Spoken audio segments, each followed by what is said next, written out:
এই তিন জিনিস মানুষকে বরবাদ করে। এক, গাফলত, অবহেলা।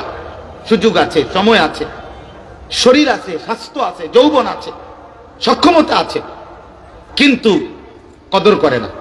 1টা বাজে জোহরের আজান, 4:15 বাজে আসরের আজান, 3.25 ঘন্টা, 12 রাকাত নামাজ পড়তে 3.25 ঘন্টা লাগে।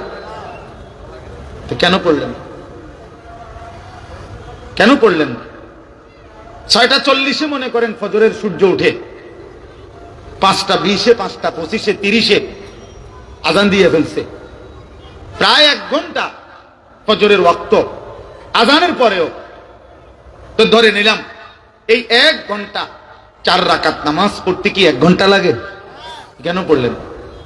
গাফলত, খামখেয়ালি, অবহেলা। অবহেলা। 7:30 বাজে এশার আজান হইছে,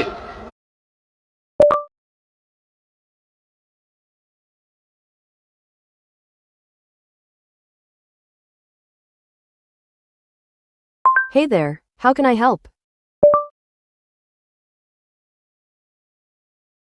এশার আজান হইছে, তো রাত 12টা পর্যন্ত কত লম্বা টাইম, কেন পড়লো না? খামখেয়াল।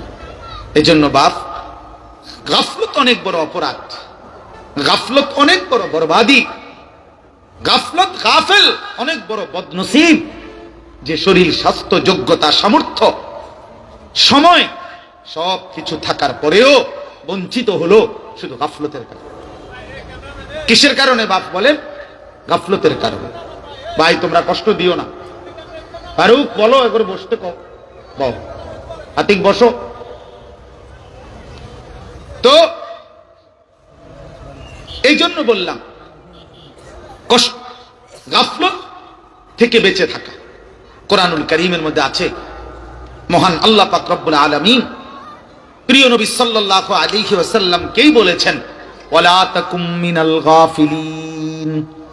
এই যে নবীজিকে বলছেন, আমাদের নবী সাল্লাল্লাহু আলাইহি ওয়াসাল্লাম গাফেল ছিলেন কতক্ষণ? কথা বলে না, বলেন না বাপ, বুঝতেছেন কিনা? নবীজি গাফেল ছিলেন কখন? আম্মা জান আয়েশা রাদিয়াল্লাহু তাআলা আনহা বলেন, নবীজির স্ত্রী উম্মুল মুমিনিন বলতেছেন, কানা রাসূলুল্লাহ সাল্লাল্লাহু আলাইহি ওয়াসাল্লাম ইয়াযকুরুল্লাহ ফি কুল্লি আহইয়ানি। নবী সাল্লাল্লাহু আলাইহি ওয়াসাল্লাম সর্বদাই আল্লাহ পাকের জিকির করতেন। তারপরেও আল্লাহ বলতেছে, দোস্ত, বন্ধু, আপনাকে বলছি, ওয়ালা তাকুম মিনাল গাফিলিন, গাফিলদের অন্তর্ভুক্ত হইয়েন না। নবীজিকে বলছেন, আপনি কে, আমি কে? কোরআন শরীফে আছে, আল্লাহ তাআলা বলছেন, আমি অগণিত জিন এবং মানুষ দিয়ে জাহান্নাম পূর্ণ করব। ওয়ালাকাদ যারানা লি জাহান্নামা কাসীরাম মিনাল জিন্নি ওয়াল ইনস। অসংখ্য অগণিত জিন এবং মানুষ দিয়ে আমি আল্লাহ জাহান্নাম পূর্ণ করব। খোদার কসম, আল্লাহ এই আয়াতের লাস্ট শব্দটা বলছে, আল্লাহ বলতেছে, শোনো বান্দা, যত লোককে আমি জাহান্নামে দেব, কেন দিলাম জাহান্নাম? এই সবগুলো জাহান্নামের সম্মিলিত, একত্রিত একটি পরিচয় হলো উলাইকা হুমুল গাফিলুন। এই আয়াতের শেষ কথা, এরা সবগুলো নাফরমান জাহান্নামী, মূলত গাফেল। মূলত কি ছিল? গাফেল। গাফেল। কিরে নামাজ যাইতে না, জান না, আইতে আছে শেষ। আরে কিরে উঠো না, ফজরের নামাজ, উঠতেছি, দেরুন শুরু করলেন কেন?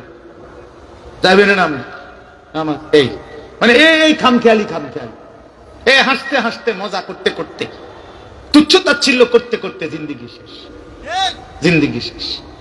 আল্লাহকুমুত তাকাসুর হাত্তা যুরতুমুল মাকাবির। আল্লাহ তাআলা বলে, বান্দা, দুনিয়া বাড়ানোর নেশা শাগালাকুম, তোমাদেরকে ব্যস্ত করে দিল, ওয়া আনসাকুমাল আখিরাহ, আখিরাত ভুলায়া দিল। এরই মধ্যে একদিন কবরস্থানেই পৌঁছে গেল। দেখতে দেখতে একদিন ব্যস্ততম মানুষও কবরে চলে যাবে, অবসর মানুষও কবরে চলে যাবে। হাসলেও মরে যাবেন, কাঁদলেও মরে যাবেন, সুখের অট্টালিকা থেকেও কবরে যাবে, দুঃখের কুড়েঘর থেকেও মরে যাবে। জীবনে যে কোনোদিন হাসে নাই সেও কবরে যাবে, জীবনে যে কোনোদিন দুঃখ পায় নাই সেও মরে যাবে। প্রিয় বন্ধু আমার, বাপ আমার মরতেই হবে, মরতেই হবে, যেতেই হবে, এটাই চূড়ান্ত অনিবার্য বাস্তবতা। তাহলে চোখের সামনে এত মৃত্যু, এত লাশ, এত জানাজা, এত কবরস্থান দেখে আখিরাত ভুলে যাওয়া, কবর ভুলে যাওয়া, এর চাইতে বড় বোকামি আর কিচ্ছু হইতে পারে না। 30 বছর আগে একবার কবরের কথা কইছে, আর তো কোনোদিন কয় নাই, বিষয়টা খেয়াল ছিল না, এমন বলার সুযোগ আছে কি? চলার পথে, জীবন চলার পথে প্রতিনিয়ত মানুষের মৃত্যু দেখি এবং